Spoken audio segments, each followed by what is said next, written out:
سورہ فاتحہ۔ بسم اللہ الرحمن الرحیم۔ بسم اللہ الرحمن الرحیم۔ ربنا تقبل منا انک انت السمیع العلیم۔ صلوات پڑھیں محمد و آل محمد۔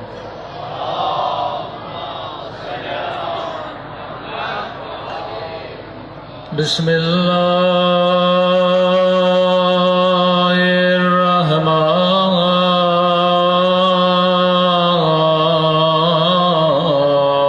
الرحیم۔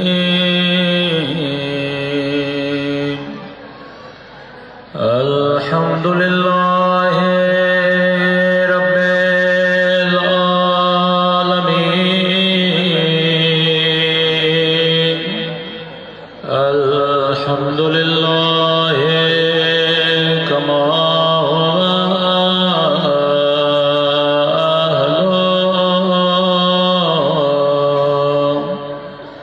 الصلاۃ والسلام علی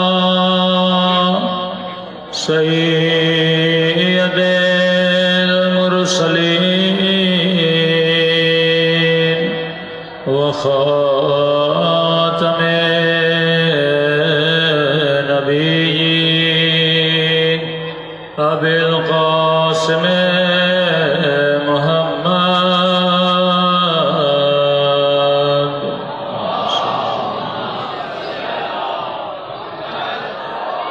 وعلى آله الطيبين الطاهرين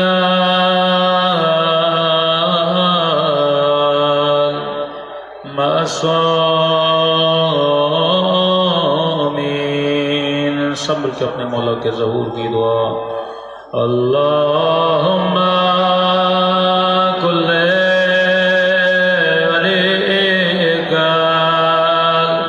حجت ابن الحسن صلواتک علیہ وعلی آبائہ فی ہذہ الساعة وفی کل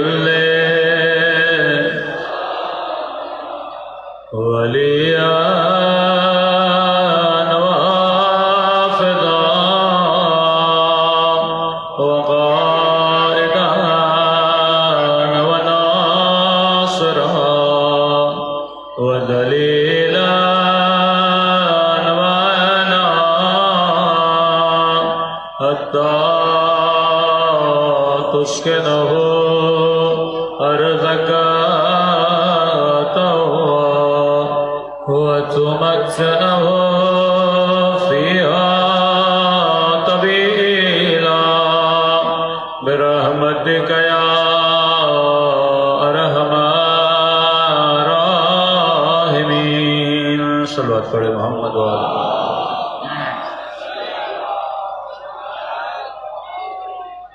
بسم اللہ الرحمن الرحیم۔ رب اشرح لی صدری ویسر لی امری واحلل عقدۃ من لسانی یفقہوا قولی۔ اما بعد فقط قال رسول اللہ صلی اللہ علیہ وآلہ وسلم ان الحسین مصباح الہدی وسفینۃ النجات۔ صلوات پڑھے محمد وآل محمد پہ۔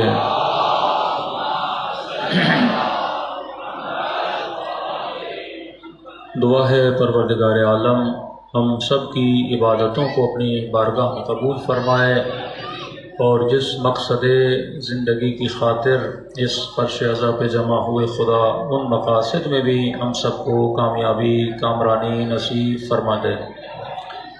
ہر روز آپ کی خدمت میں عرض کر رہے ہیں کہ مجلس عزا، فرش عزا، امام حسین کا ذکر یہ صرف ایک واقعہ نہیں ہے، یہ ایک ریولیشن ہے، یہ ایک تحریک ہے، انسان کو بدلنے کی تحریک، انسان کے وجود میں نظم سسٹم پیدا کرنے کی تحریک، کیونکہ آپ یہ 6 فیٹ 5.5 فیٹ کے انسان کے وجود کو جو دیکھ رہے ہیں، یہ انسان جو چل رہا ہے یہ کسی نہ کسی سسٹم کے تحت چل رہا ہے. یا انسان ولایت شیطان میں زندگی گزارتا ہے یا انسان ولایت خدا میں زندگی گزارتا ہے. کربلا میں 2 زندگیاں آپ کو نظر آئیں، ایک وہ زندگی جو اللہ کی ولایت کے تحت تھی اور دوسری وہ زندگی جو شیطان کی ولایت میں تھی. اولیاء اللہ اور اولیاء الطاغوت کا مطلب بھی یہی ہے. اب ہم نے کہا کہ اہل بیت کی زندگی انبیاء کی زندگی کے 3 پہلو ہیں. ایک پہلو ان کے معجزات، ان کا علم. دوسرا پہلو کن گھروں میں رہتے تھے، کیسے کپڑے پہنتے تھے، کن برتنوں میں کھاتے تھے. یہ جو 2 پہلو ہیں اس کا ہماری زندگی سے کوئی زیادہ لینا دینا نہیں ہے. جو ہماری زندگی میں پریکٹیکلی چیز کام آنے والی ہے وہ اہل بیت کے اصول ہیں. کن اصولوں کے تحت انہوں نے زندگی گزاری. اگر انہی اصولوں کو اپنایا جائے تو ہم دنیا میں بہترین نمونہ بن سکتے ہیں، ہم دنیا کے لیے رول ماڈل بن سکتے ہیں. ہر انسان چاہتا ہے میں اچھائی کروں، لیکن سوال یہ ہے وہ کرتا نہیں ہے. کسی نشئی سے بھی پوچھو کہ تمہیں نشہ اچھا لگتا ہے یا برا، کہے گا نشہ اچھا نہیں لگتا، لیکن پھر بھی نشہ کرتا ہے. کسی شرابی سے بھی پوچھو گے کہ شراب اچھی چیز ہے یا بری، کہے گا شراب بری چیز ہے. پھنستا کہاں پر ہے؟ جہاں اس نے عمل کر کے شراب کو چھوڑنا ہے. ہر بندہ کہتا ہے خدا خالق بھی ہے مالک بھی ہے، لیکن انسان اٹکتا کہاں پر ہے؟ جب اللہ کے فرمان کی باری آتی ہے. تو اصل چیز ہے اہل بیت علیہ الصلوۃ والسلام کے اصولوں کو فالو کرنا. اسی لیے جناب سیدہ فاطمہ الزہرا سلام اللہ علیہا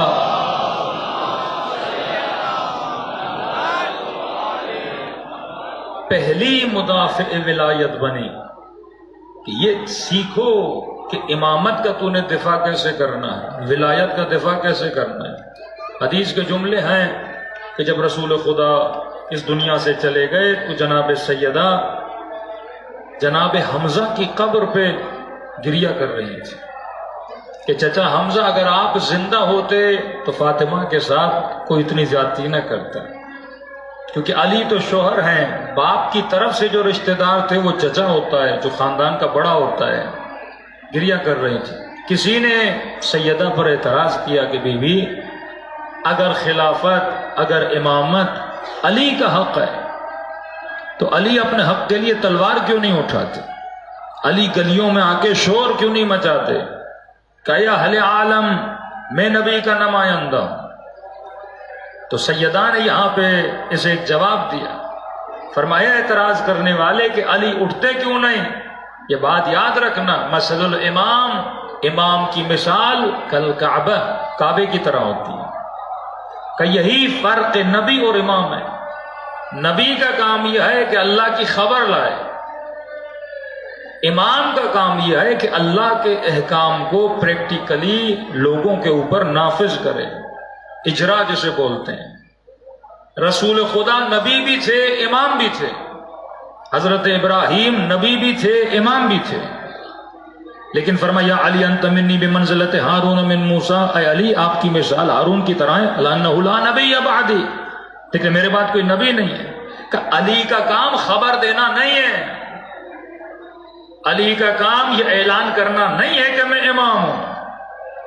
علی کی مثال کعبے کی طرح ہے. جس طرح دنیا کعبے تک پہنچنے کے لیے زحمت کرتی ہے، پاسپورٹ بناتی ہے، ویزا لگاتی ہے، پیکنگ ہونی پڑتی ہے، کئی دن پہلے محنت، وہاں جانے کے بعد محنت، پھر کعبے کے پاس پہنچ کے 7 مرتبہ طواف کرنا. فرمایا کعبہ کسی کے گھر میں نہیں آتا کہ تم اس کا طواف کرو. فرمایا امام کی مثال بھی اسی طرح ہے. یہ امت پر لازم ہے کہ امام کے در پہ آئیں. تبھی میرے چھٹے امام فرماتے ہیں تب تک حجت خدا کا ظہور نہیں ہوگا. فرمایا تردو، لوگوں نے آخری امام کو اپنے آپ سے دور کیا ہے. جب لوگ اس بات پہ تیار ہو جائیں تو ولی خدا کا آٹومیٹیکلی ظہور ہو جائے گا. خدا پھر کسی بات کا انتظار نہیں کرتا. اگر امت میں یہ تیاری باقی ہو، فرمایا امام کا کام نہیں کہ تمہیں خبر دے، تجھے پتا ہے کہ وہ امام ہے، اب یہ تیرا کام ہے کہ تو امام کے در تک جائے. حسین کا کام نہیں کہ کوفے والوں کو خبر دے، کہ کوفے والوں کا کام ہے کہ جب پتہ چلتا ہے کہ وقت کا امام کربلا کی سرزمین پہ پیشہ ہے، اس کی مدد کے لیے آگے بڑھ جائیں۔ اور یہ تب پیدا ہوتا ہے جب انسان حبیب ابن مظاہر بنے، کہ مولا کا خط آیا ہے، حبیب اپنا گھوڑا لے کر، اپنا غلام لے کر، اپنا بیٹا لے کر میدان کربلا میں پہنچ جاتا ہے۔ جب یہ احساس ہو کہ میرا امام مجھے بلا رہا ہے، اور یہ کب ہوگا کہ معصوم فرماتے جب انسان کے دل میں یہ صفت پیدا ہو جاتی ہے۔ مولا کون سی صفت؟ فرمایا صفت خوف پروردگار عالم۔ جب تک اللہ کا خوف نہیں تب تک انسان کے وجود میں اطاعت نہ پروردگار ہے نہ اطاعت اہل بیت ہے۔ صلوات پڑھے محمد و آل محمد۔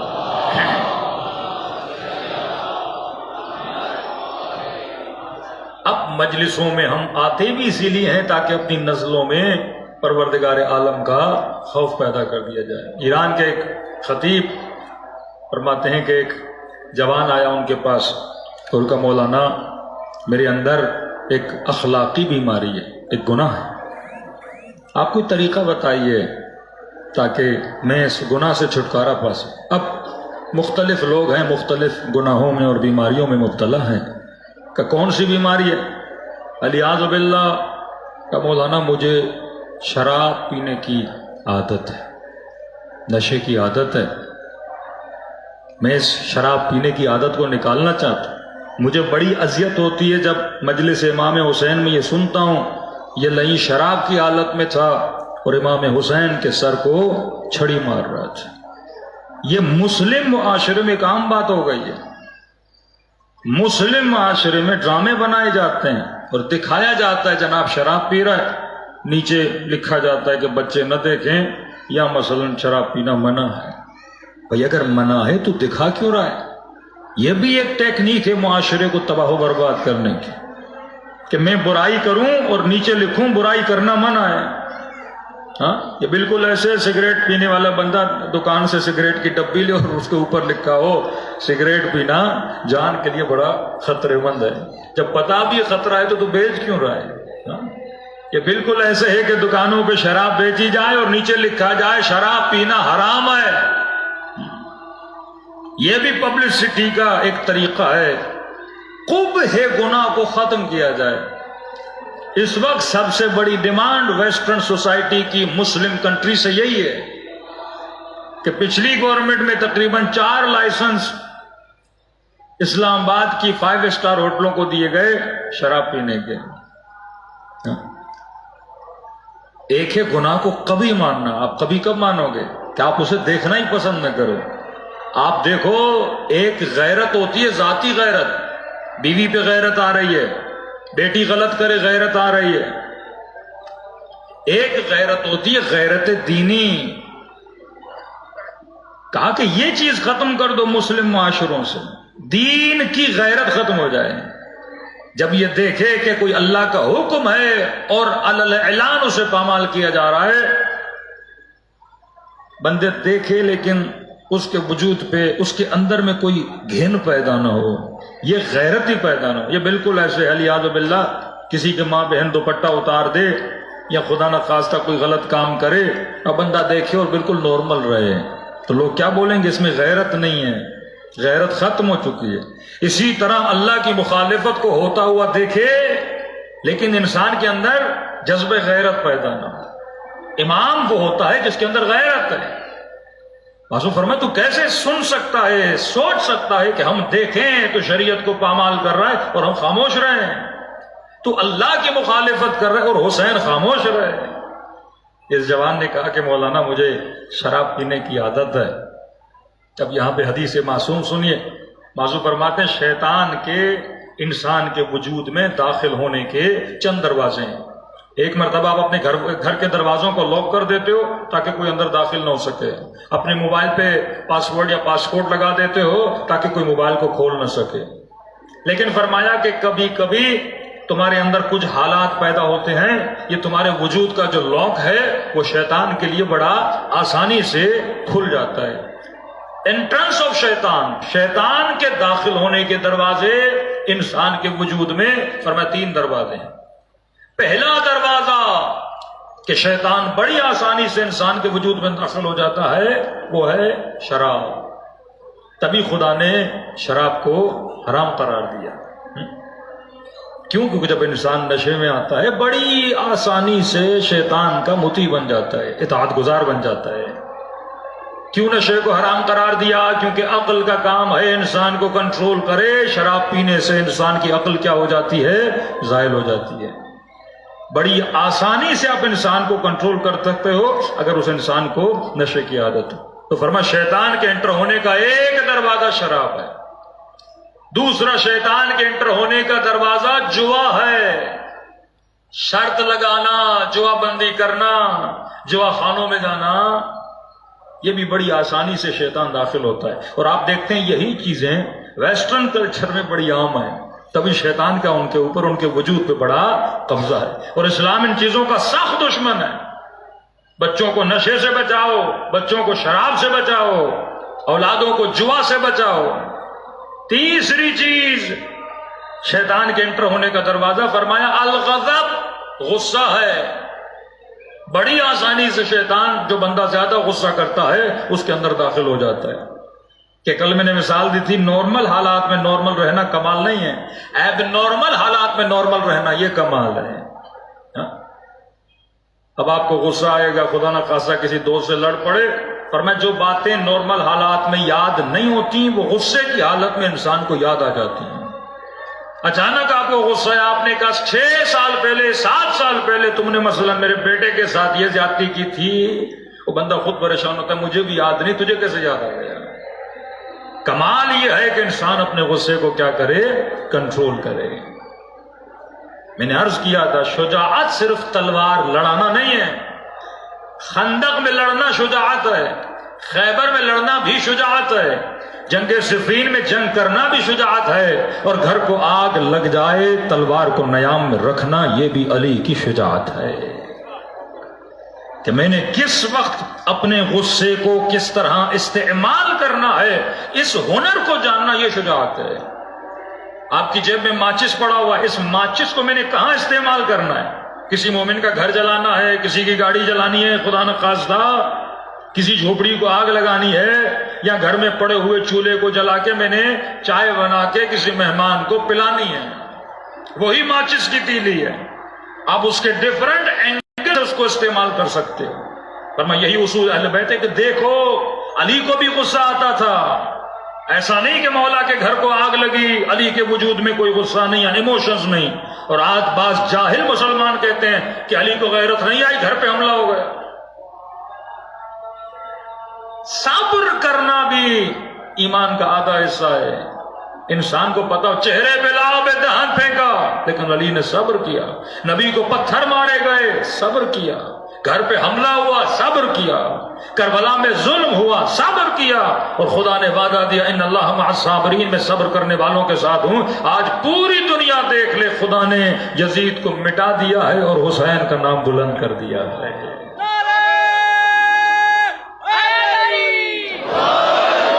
آج ہے کوئی اس کا نام لینے والا، لیکن ایک حسین کے نام پہ ہزاروں لاکھوں لوگ جمع ہو جاتے ہیں۔ یہ وہ صبر کا نتیجہ ہے کہ خدا کہتا ہے کبھی بھی ٹائم فریم کے اندر خود بند نہ کرنا۔ یہ شیطان کا سب سے بڑا حربہ ہے، تجھے ٹائم فریم کے اندر بند کرا دیتا ہے۔ آج کل دنوں میں خود کو بند نہ کرنا، وقت کے اندر خود کو بند نہ کرنا، وقتی فائدے کے لیے خود کو تباہ و برباد نہ کرنا۔ کہے دنیا کے حسن میں مگن انسان، وہاں آؤ بہت زیادہ حسن ہے۔ اے دنیا کی دولت کے پیچھے لگنے والے، میرے پاس زیادہ دولت ہے۔ اے دنیا کے باغوں کو دیکھ کر ان کے پیچھے جانے والے، میرے پاس بہت بڑے بڑے باغ ہیں۔ اے بڑے گھروں کو دیکھ کر خدا کو بھولنے والے، میری ایک جنت تمہاری پوری دنیا سے بھی بڑی ہے، ایک جنت کا گھر دنیا سے بڑا ہے۔ حسن لا محدود، طاقت لا محدود، غنا لا محدود۔ فرمایا کبھی شیطان تجھے محدود چیزوں میں بند نہ کر دے، تو عاشق کمال بن، عاشق سعادت بن۔ قرآن اٹھا، میرے ابراہیم کو دیکھ، نمرود کو دیکھ، قارون کو دیکھ، موسیٰ کو دیکھ، فرعون کو دیکھ، کہ ابراہیم کے دل میں اگر کوئی طاقت تھی وہ نور خدا کی طاقت تھی۔ جوا، شراب، غصہ۔ چوتھی چیز جو بعض روایات میں ہے مردوں کے لیے بالاخص، فرمایا شیطان مرد کو گمراہ کرنے کے لیے جس چیز کو وسیلہ بناتا ہے وہ عورت کو وسیلہ بناتا ہے. افواج عالم کو بعض لوگوں نے تباہ کیا اسی وسیلے سے. لشکر سفیانی کے لیے جب مولا کا ظہور ہوگا کہتے ہیں وہ عورتوں کو بھیجیں گے. جب مصر، اردن، سیریا کی جنگ ہو رہی تھی، اسرائیل نے سب سے زیادہ جس چیز کو استعمال کیا وہ عورتوں کو استعمال کیا. یہ شیطان کا مرد کو گمراہ کرنے کے لیے بہترین حربہ ہے. ظاہر ہے وہ چیک کرتا ہے نا آپ کی کمزوری کیا ہے. اب شیطان کو عام تو نہ سمجھیے نا. جس بندے نے 7,000 سال عبادت کی ہے اسے میری نمازیں تو دھوکہ نہیں دے سکتی نا، اسے میرے روزے تو دھوکہ. وہ پورا جانتا ہے کہ انسان کی کمزوری کیا ہے، کہاں سے انسان کے وجود میں داخل ہونا ہے. جب تک اصول اہل بیت کو انسان فالو نہیں کرے گا تب تک انسان کو بات سمجھ میں نہیں آتی. صلوات پڑھے محمد و آل محمد.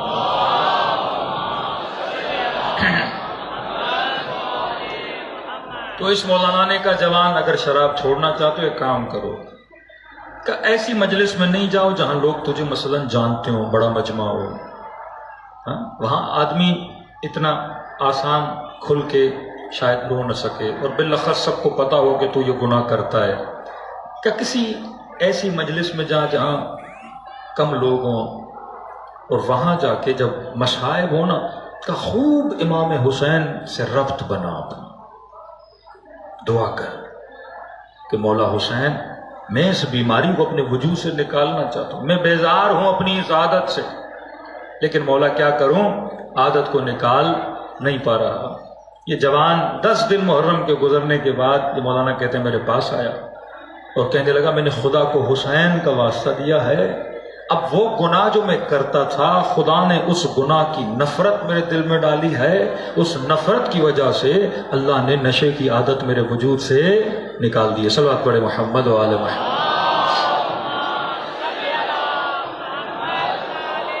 سفینۃ البحار میں رسول خدا فرماتے ہیں ہم اہل بیت ہر کسی کا ایک ڈیوٹی، ایک اثر ہے. فرماتے ہیں میرے ذریعے سے خدا نے بھی انذرتم، میرے ذریعے سے خدا نے تجھے ڈرایا ہے. جنت، جہنم، سزا، جزا، حدیث معراج. میرا کام یہ ہے کہ میں انذار کروں، میں تمہیں ڈراؤں، اللہ کے احکام کا حق ادا کروں. بعلی اہتدیتم، میرے بعد اگر ہدایت چاہتے ہو تو ہدایت کس کے ذریعے سے ملے گی؟ علی ابن ابی طالب کے ذریعے سے ملے گی. میرا کام ہے انذار کرنا. اگر میں دنیا سے چلا جاؤں کبھی دھوکہ نہ کھانا. کوئی مولوی، کوئی مفتی ممبر پر بیٹھ کے تبلیغ کرے، نماز کا درس دے، روزے کا درس دے اور تو سمجھو اس کے پیچھے لگیں گے تو ہدایت لگ جائے گی. فرمایا نہیں، میرے بعد اگر ہدایت ملنی ہے بعلی اہتدیتم، ہدایت ملے گی تو کس کے ذریعے سے؟ علی ابن ابی طالب کے ذریعے سے. اور فرمایا بالحسن اوتیتم بالاحسان، لوگوں کے ساتھ احسان کیسے کرنا ہے، نیکی کیسے کرنی ہے، یہ کس سے پتا چلے گا؟ یہ حسن ابن علی کے اخلاق کو دیکھنا. اور آخر میں جب مولا حسین کی بات آئی فرمایا بالحسین تصعدون، اگر تم نے بلندیوں کو چھونا ہے تو بلندیوں کو چھونے کا ذریعہ اگر خدا نے کسی کو بنایا ہے تو حسین ابن علی کو بنایا ہے. یعنی کوئی امام اتنی آسانی سے انسان کو بلندیوں پہ نہیں لے جاتا جتنا جلدی حسین ابن علی لے جاتے ہیں. کہ فرمایا ایک قطرہ خلوص دل سے اگر غم حسین میں بہایا جائے کتنے گناہ خدا معاف کر دیتا ہے. ایک زیارت حسین کی 70 عمروں کے ثواب کے برابر ہے. یوم عرفہ میں فرمایا 70,000 عمروں کا ثواب ہے مولا حسین کی زیارت کا ثواب. یعنی اتنی آسانی سے کوئی آپ کو اتنا ثواب نہیں دیتا جتنا امام حسین انسان کو اٹھا کے بلندیوں کی طرف لے جاتے ہیں. ایک خطیب کہتے ہیں کہ میرے اشرے کا عنوان تھا جنت کے دروازے، تو کہتے ہیں ڈیلی میں ایک دروازے کا ذکر کرتا تھا. ایک دن آیا میں نے لوگوں کو کہا لوگوں جنت کا ایک دروازہ ہے جس پہ لکھا ہوگا یہ دروازہ انفاق کرنے والوں کا دروازہ ہے. یعنی وہ لوگ جو سخاوت کرتے ہیں، اللہ کی راہ میں پیسہ خرچ کرتے ہیں، اس دروازے سے وہ جائیں گے جو کثرت سے انفاق کرتے تھے. دوسرے دن میں نے مجلس پڑھی یہ دروازہ ان لوگوں کا ہے جو حجاج ہیں، جو حج کرنے والے، عمرے کرنے والے، بیت اللہ کی زیارت کرنے والے. اب میں نے حج کی فضیلتیں پڑھنا شروع کی. دوسرے دن پوری مجلس میں نے حج پہ پڑھ دی. تیسرے دن آیا، میں نے کہا یہ دروازہ ان کے لیے ہے جو کثرت سے عبادت کرتے ہیں، طول سجدہ دیتے ہیں، لمبے لمبے رکوع کرتے ہیں، رات رات اللہ کی عبادت میں ذکر میں کھڑے رہتے ہیں. تیسرے دن میں نے وہ پڑھا. اب کہتے ہیں جیسے تیسرے دن ممبر سے اترا، ایک کمزور سا نحیف سا بوڑھا آدمی تھا، اس نے میرا بازو پکڑ لیا. مولوی صاحب ڈیلی تو دروازے گنوا رہا ہے کہ یہ دروازہ انفاق والوں کا، یہ دروازہ حج والوں کا، اور یہ دروازہ ان کا ہے جو پوری پوری رات عبادتیں کرتے ہیں. کہ مولوی صاحب کوئی ایک دروازہ میرے لیے بھی تو بتاؤ. میں فقیر آدمی، پیسے ہیں نہیں، انفاق کرتا نہیں، اس دروازے سے میں جاؤں گا نہیں. دوسرا دروازہ حاجیوں کا، پیسے نہیں، حج میں نے کیا ہی نہیں، اس سے بھی میں نہیں جاؤں گا. تیسرا دروازہ پوری پوری رات عبادت، لمبے سجدے کرنے، بوڑھا آدمی ہوں، ہڈیاں کام ہی نہیں کرتی، اتنی عبادت واجب نماز بڑی مشکل سے پڑھتا ہوں. کہ تیسرا دروازہ میرے کام کا کوئی دروازہ تو بتاؤ جو عمومی دروازہ ہو، جو جرنل دروازہ ہو. اب میں اسی مجمع میں کہوں ایک دروازہ ہے مثلا تہجد والوں کا، اب ظاہر ہے ہر بندہ تو تہجد نہیں پڑھتا. یہ دروازہ ہے سخیوں کا، ہر بندہ تو اتنا سخی نہیں ہے. کہ کوئی ایسا دروازہ ہے جو ہم جیسے غریبوں کے لیے، مسکینوں کے لیے ہو. اب مولانا کہتے ہیں میں پریشان ہو گیا، اس بوڑھے کو جواب کیا دوں. کہتے ہیں گھر گیا اور میں بھی سوچ میں پڑ گیا، یہ دروازے جو گنوا رہا ہوں یہ تو مخصوص لوگوں کے، واقعا کوئی دروازہ ایسا ہے جہاں عموم الناس اس دروازے سے داخل ہوں. کہتے 2 رکعت نماز امام حسین پڑھی، ہدیہ دیا مولا کو. میں نے کہا مولا یہ بوڑھا بھی تو آپ کا عزادار ہے، ہاں کوئی ایسا دروازہ بتائیے، کوئی ایسا جواب بتائیے جو میں اس بوڑھے کو دے سکوں.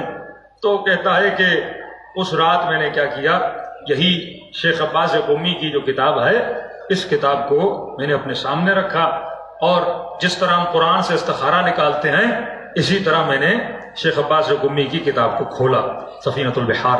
کہتا جیسے میں نے کتاب کو کھولا، کتاب کے پہلے صفحے پر رسول خدا کا یہ فرمان لکھا ہوا تھا، ان الحسین باب من ابواب الجنہ. خدا نے ایک دروازہ مخصوص ان لوگوں کے لیے بنایا ہے جو حسین کے ماننے والے ہیں.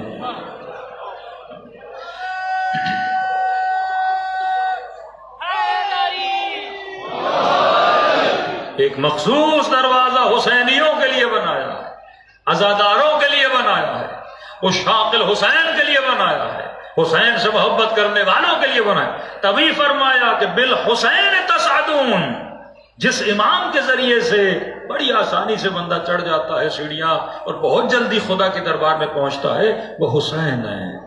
ہر لمحے میں حسین نے ہر کو ہر بنا دیا. کہاں تھا اور رحمت اللہ امام حسین نے اسے بنا دیا. واقعاً کوئی چیز انسان کو اتنا نہیں بدلتی جتنا فرش عزا امام حسین انسان کو بدلتا ہے، کیونکہ ان دنوں میں دل نرم ہوتے ہیں، باتوں کا اثر جلدی ہوتا ہے، اور اگر اس بات کو امام حسین کے نام سے شروع کیا جائے تو وجود انسان پہ گہرا اثر ڈالتی ہے. ہم عرض کر رہے تھے اصول زندگی امام حسین یہ ہے کہ انسان کے وجود میں خوف پروردگار عالم ہو، اور فرمایا خوف صرف کہنا کافی نہیں ہے، اس خوف کی نشانیاں ہیں. مولا کتنی نشانیاں ہیں؟ فرمایا 5 نشانیاں ہیں. پہلی نشانی یہ ہے خوف خدا کی. صرف یہ مت کہے کہ میں متقی ہوں، یہ مت کہے کہ میں خوف خدا رکھتا ہوں. اگر تیرے اندر یہ 5 نشانیاں ہیں تو خوف پروردگار عالم کا رکھنے والا ہے. کہ پہلی نشانی یہ ہے جو بھی خوف پروردگار عالم رکھتا ہے وہ خدا کو ناظر مانتا ہے، علانیۃ و سرا، خدا کو ظاہر میں بھی ناظر مانتا ہے، باطن میں بھی ناظر مانتا ہے. ہمارا سب سے بیسک ایشو یہ ہے، ہم خدا کو مانتے تو ہیں پر خدا کو حاضر نہیں مانتے. ہم حجت امام زمانہ کو مانتے تو ہیں لیکن امام کو حاضر نہیں مانتے. بندہ کیونکہ ہمارا وجود مٹیریل ہے، مٹیریل وجود ہے، جب تک کسی چیز کو دیکھے نہیں تب تک اسے محسوس نہیں کرتے. تبھی امام حسین فرماتے الہی اخشاک کما ارا، اے خدا میں تجھے ایسے مانتا ہوں جیسے حسین تجھے دیکھ رہے ہیں. یہ ایمان انسان کا پختہ ہونا چاہیے، ہمیشہ خدا کو ناظر مانے. جب آپ نے ناظر مان لیا پھر آپ کبھی گناہ نہیں کرو گے.